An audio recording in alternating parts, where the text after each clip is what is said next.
Bohemian Rhapsody is a massive piece of music, and there's a whole lot more to it than just the piano part. However, the piano part is significant. So in this video, I would just like to play for you and give you a chance to see and hear the piano part by itself.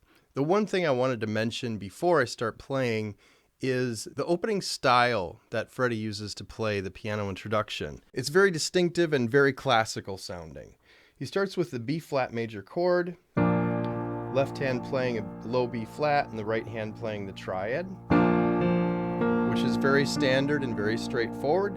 Then he reaches the left hand over the right hand to play the high G, which is the sixth, and then the F, which is the fifth. Starting from the low octave like this, and then reaching over to play the octaves.